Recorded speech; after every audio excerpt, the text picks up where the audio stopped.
They grill up really nicely. They're really tender, really tasty. Hey guys, Katie with Butcher Boy here. We're gonna teach you how we break down chucks that we put into our case. So here you have what we call a chuck roll.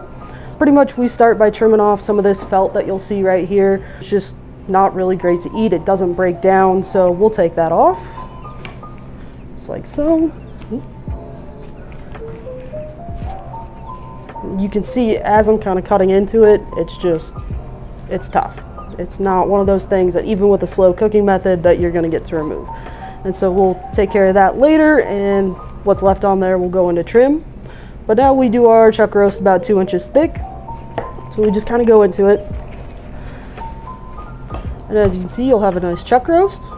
And then we'll trim up as we kind of go. So any veins, anything that we're seeing in there that we know is not going to break down during that cooking method, or it's going to be tough and stringy and chewy, we'll take off as we go.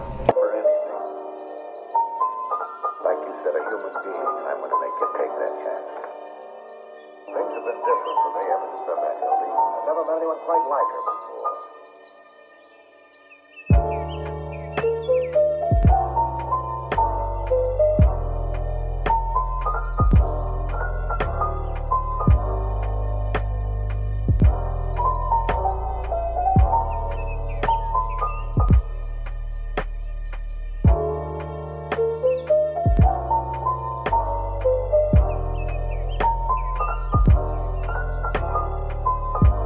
So normally we'll take about 4 or 5 chuck roast out of this guy. Just depends on the size, right? Because all beef aren't the same size.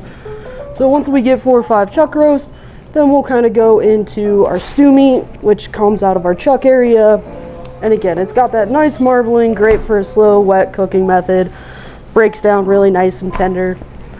And pretty much we just do about 1-inch chunks after that. So we'll cut it.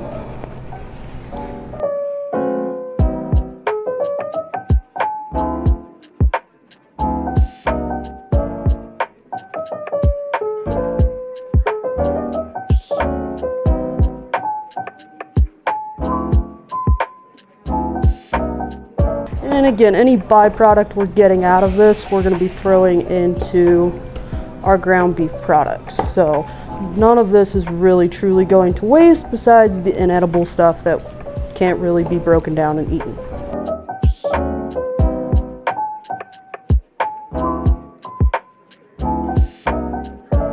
That's how we do the chuck roast there.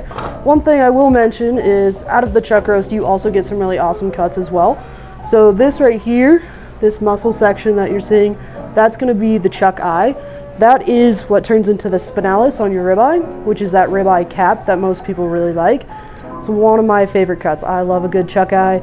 They grill up really nicely. They're really tender, really tasty. And then you've also got your Denver cut, which runs right there.